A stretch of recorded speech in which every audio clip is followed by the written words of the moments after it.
guys, Brazil here! Welcome back to my channel. Today I will be doing another haul for you guys. Yes, another haul. Yeah, wala na ako ibang masasabi. I will just go ahead and show you guys the things that I got recently. I'm gonna start with the things that I got from Sample Room. I really like the print of their...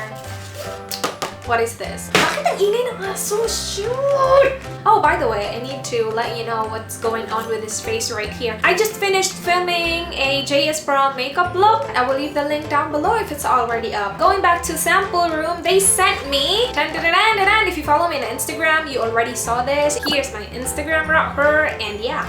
Follow me there. Anyway, they gave me pads, you guys! 2 packs of the Modest Cottony Soft All Night with Wings Extended Backlit Guard. TMI, pero I actually like those pads na merong extended something. Kasi para hindi mo na isipin yung mga ganyang ganap pag natutulog ka, diba? So, perfect tong mga to. I haven't tried this yet and I'm excited to use it.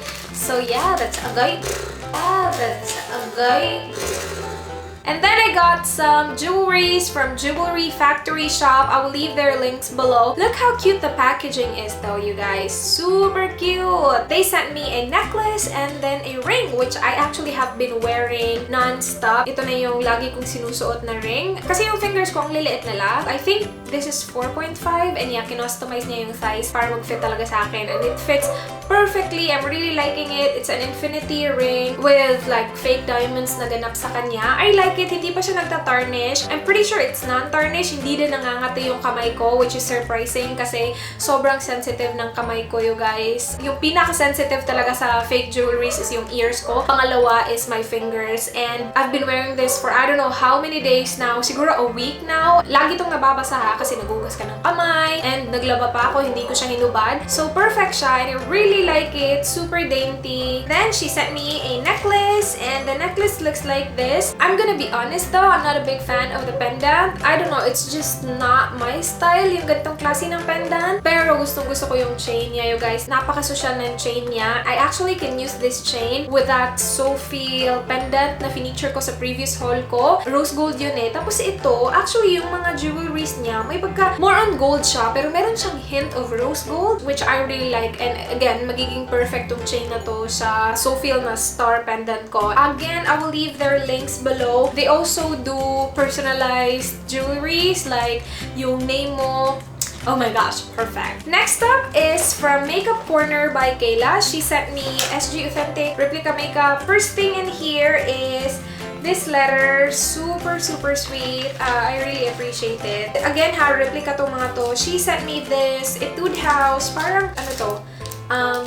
This is the Etude House. Oh, mini brow class drawing guide. It's cute ha, pink. Ang tagal ko na na-receive to you guys pero hindi ko siya na-feature sa previous haul ko kasi ang haba na ng haul ko. So, pinahintay ko muna itong mga to. In this kit, we have... I'm not really sure what is this. Oh! Ay, wow, I broke it. Wait, ano nga ulit tawag mo dito? Ala, I broke it again. Ano ba? Ginaganon mo sa kilay mo. I personally do not use this kasi I pluck my eyebrows. And then, we have the Fairy Girl Eyebrow Pencil. And, ooh, it's black. I can't use this on my eyebrows because, oh, actually, it's not black. It's dark brown. But still, I can't use this on my eyebrows kasi I just dyed my hair. As you guys can see, lighter na yung eyebrows ko. Meron pa tayong gunting dito. Wow, social ha, wait. Let me check this out. And also, hindi ko ginagalaw yung length ng eyebrows ko, so hindi ko siya kinakat. I actually really like this. I can give this to my sister if she uses this. Mayroon siyang extra suklay. Ang cute na to, bongga. Last thing in this set is this mini brow class drawing guide. Oh! So, ito lang pala yung mini brow class drawing guide. So, hindi ko alam kung anong tawag talaga sa whole set niya. So, meron siyang mga stencils for your eyebrows. Parang siyang silicone. Hindi siya as in like plastic talaga. I actually wanna try that. That's cool. That's really interesting. Thank you so much for that. And the next thing in here is the NYX HD Studio. Wow, meron na palang SG Authentic at NYX.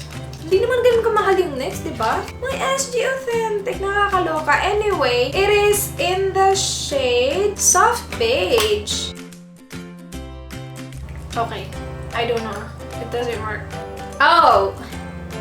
Oh my gosh. That smells bad. Kasi kasi na-mention ko sa isang vlog ko na I want to do like SG Authentic full face makeup, and a lot of you guys said, yeah, you should do it. And sabi ko, na-mention ko din na parang wala akong foundation, so she sent me one. So sweet. I don't like the smell of it though, but that's okay. And then she sent me the Maybelline Falsies Mascara. I have this. Kakabili ko lang ng bago actually from Thailand. Last two in here are nail polishes. This is from BK. This is the Super Matte Nail Polish, and I have mine in the shade 08, which is just a pink nail polish, and then 24, which is a really nice kind of like apple green nail polish. I really like it. I'm excited to try these.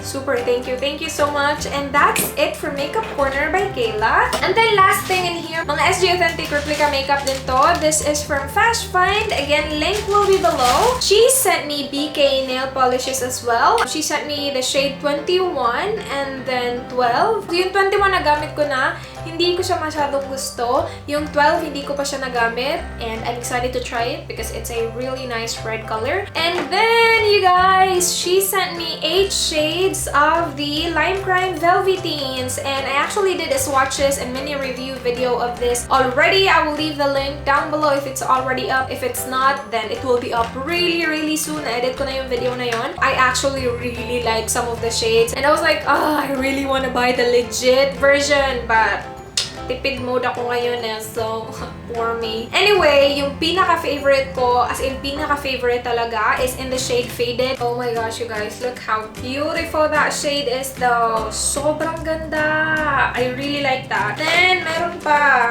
as in gusto ko talaga. Salem. Oh yes. I posted a picture with this lippy on my Facebook and Instagram, and it's just a really nice deep brown color. Oh my gosh. As soon as it sets on the lips, it just looks really freaking amazeballs. I like it a lot. I also really like Utopia. It's a really nice lavender shade. Really nice lavender color. I really like it. And then I also really like the shade Shroom. Akala ko hindi ko siya magugustuhan kasi like looking at it from the packaging, I just don't think it's gonna be a really nice color. But as soon as nag-set na siya sa lips, sobrang ganda ng kulay na to. It's right here. Hindi pa siya nagsiset but you will see that on the swatches video. Moving on, she sent me the NYX, another NYX Pinup Tease Mascara. So meron siyang, wait, let me open it and see. Why did it say brows then if it's an eyeliner? It says Brow Lash X Water Strong Liner Eyeliner. Oh yeah, it's an eyeliner. Okay, whatever. Then she also sent me the Super Bubblish? I think it's supposed to be Blemish Balm. It says here Bubblish. SG Authentic. I'm not sure though. Maybe I'm wrong. Ooh, that looks luxurious. It looks like this. This is way too light on me. Oh. Ang bango! Bongga! Gawin ko kaya tong lotion. Gawin lotion! Ang bango niya ha, in fairness. Lastly, you guys, she sent me this set from Benefit. So, meron siyang Posy Tint, High Beam, and the Benefit. I personally haven't... Oh, cute! Oh my gosh, super cute na tong mga to. That's it for this haul. I hope you guys enjoyed. I will leave all their links below. And yeah, please do like if you enjoyed watching. Subscribe if you're not yet already. I hope to see you on my next one. Do not forget, be good. Bye! Hi guys! May narinig akong kahol ng aso. Kahol? Kahol! Tahol! Diba? Tahol. Kahol! Anong kahol? Kuhol? My eyelashes though. So epic. Before this video or after? I'm not gonna oh my gosh. I think it's the eyelashes. It's making me stupid. I'm gonna be honest. Mga SG Authentic replica